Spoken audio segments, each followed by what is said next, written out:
Calaroga Shark Media.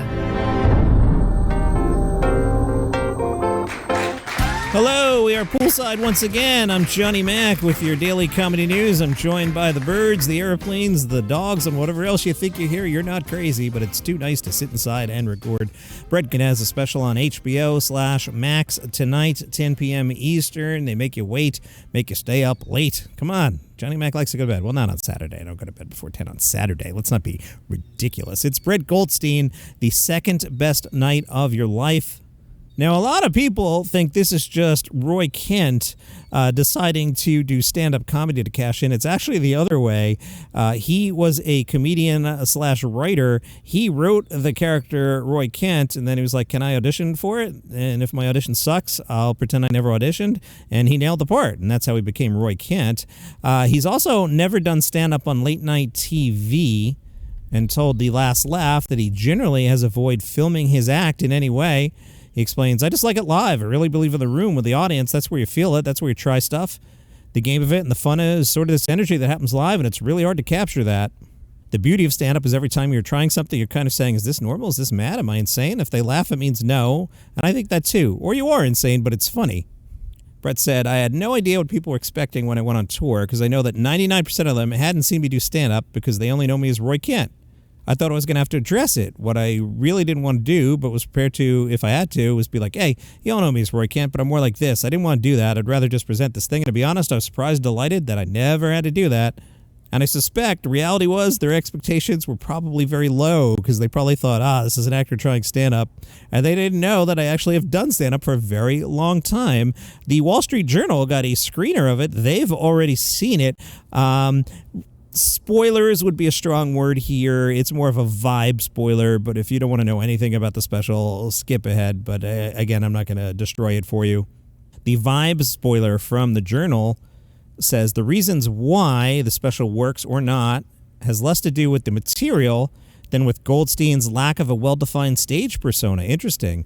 When his humorous insights on love, sex, manhood, and money are made from a perspective of cool observation, it works much better than when he resorts to being vulgar.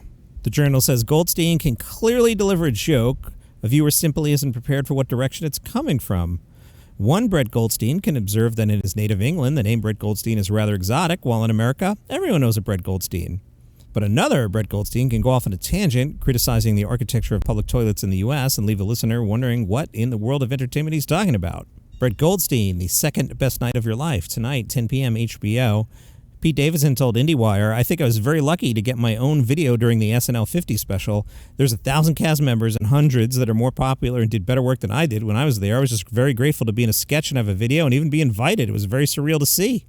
And I was there for almost a decade, but even when I came back and hosted, I was like, wow, I do know all these guys. I know Lorne Michaels, most of the cast. It just hits different when you see like Meryl Streep doing a sketch. Pete said of Lorne Michaels, yeah, he's like my dad kind of. He's really, really sweet. And he's always been above and beyond understanding of my life and just supportive in all the right ways. I'm very lucky. Pete told John Bernthal's podcast, when your own show pokes fun at you, I'd be sitting in the back watching the cold open, and the cold open is topical political humor, whatever's in the culture, and they're making fun of you, then you've got to walk out and do a sketch next and hit your mark, and the show just made fun of you? What are they going to do, laugh at you? Like, they just dogged you in front of everyone. You're like, I'm a loser, man.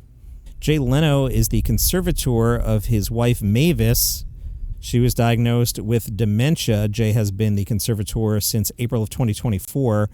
Jay spoke to People about it and says he stepped up for Mavis in her time of need. That's what love is, and I'd rather be with her than doing something else. When you first get married, you sort of take a vow. Will I live up to this, or will I be like a sleazy guy if something happens to my wife? I'm out banging the cashier at the mini-mart.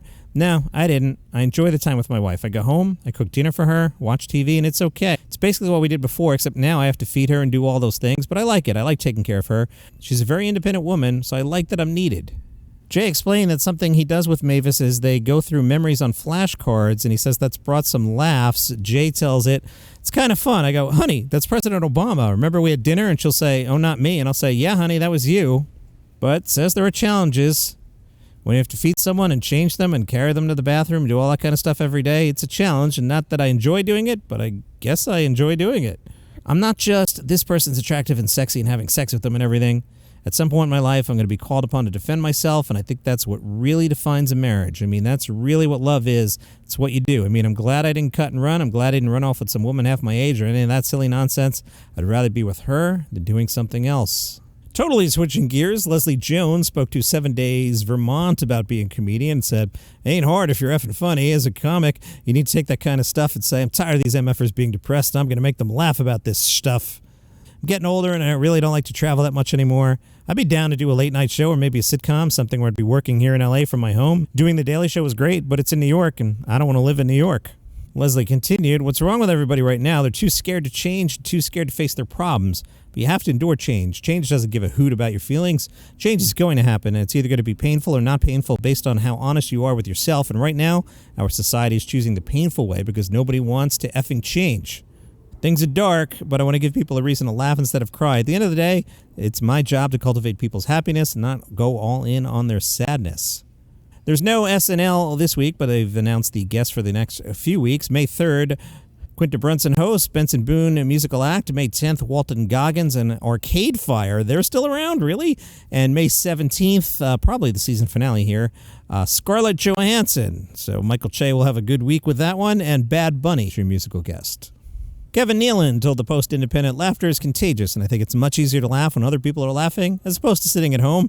I'm sure somebody's done a psychological study of that. It always kind of amuses me how joyful it is to laugh with other people and look at the other person when they're laughing. That's what people do. They laugh, and they look at the other person. It really brings people together. I feel it kind of makes them forget all the insanity in the world."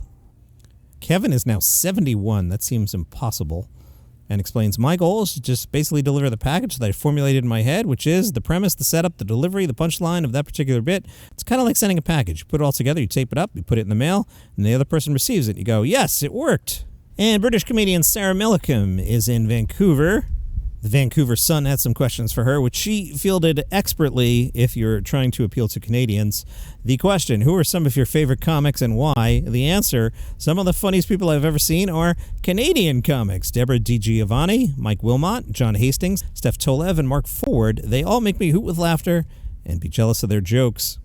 All right, Sarah, what do you like to eat when you're in Vancouver? She said, "I will try to get poutine, and I don't like cheese curds. I need to go somewhere where they won't throw me out for asking for poutine without the cheese curds," which is essentially chips and gravy. And also you have my favorite type of food here, which is huge portions. Love it. All right, Brett Goldstein tonight, and that's it from Poolside. I will see you tomorrow.